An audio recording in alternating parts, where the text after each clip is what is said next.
Hey everybody, this is Nate with My Liberty Homestead. Hope you're having a great day. Happy New Year's to you. Hey, I wanted to talk to you today about home brewing, some simple cider making, mead making if you're interested. This is as simple as you can make it.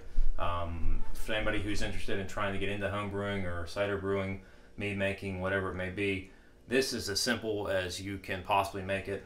It takes all the complexity and makes it real easy.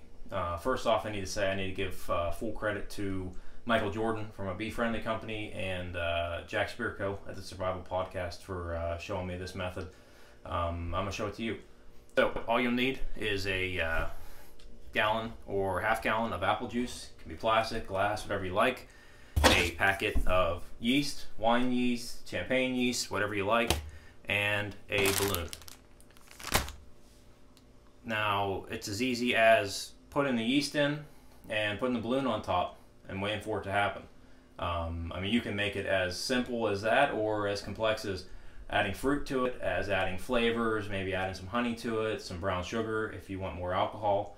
I mean, this is a great way to get into it and a great way to learn a craft, something that you can develop over the years and actually get really good at.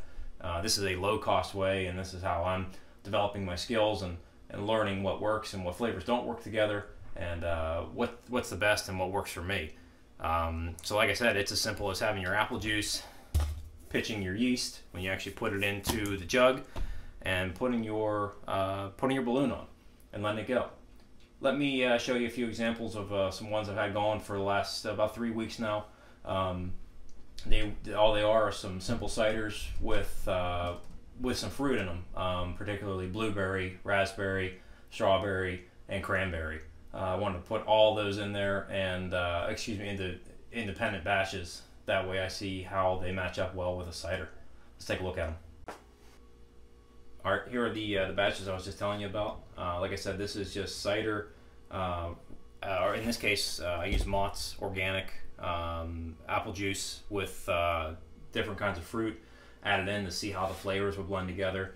And so in this particular case, this one here is strawberry, this one's blueberry, this one here is raspberry, this is cranberry, and this is a cranberry mead that I made. That is, and these are all going to get bottled today. So I'm going to bottle all these up and see how they age out over the next couple weeks, couple months. I mean, you can even list it years. A lot of people have wine that's sitting in their basement for 5 or 10 years if they really think it's going to be great. The two favorites I'm leaning on right now are the strawberry and the raspberry. They are blowing me away as how good they are for how simple it is to make these. And this is drop dead simple. This is as easy as it can be, and the best way to get started if you're really interested.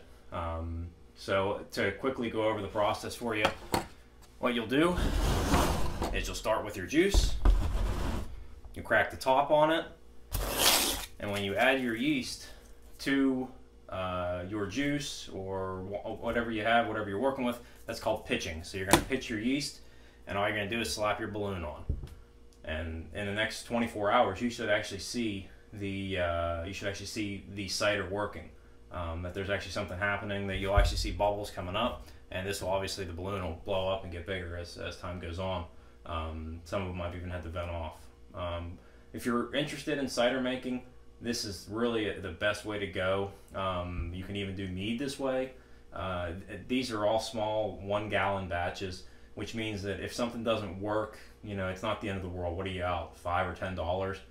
You can get a gallon of apple juice for $4 to $5, and some frozen fruit for what, $1 or $2 for what you're using, and a packet of yeast is $1 a piece. So you're still under $10 for something that may or may not work.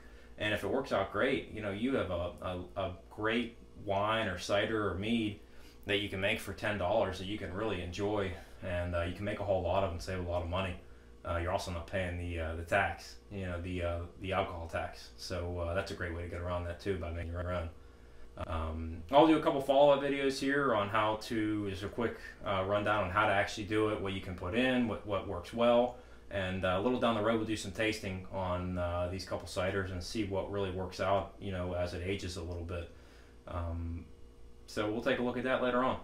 Thanks for watching, guys. Really appreciate it. If you like my videos, please like and subscribe to them, and share this with somebody you like who might want to get into home brewing, or you have somebody in mind.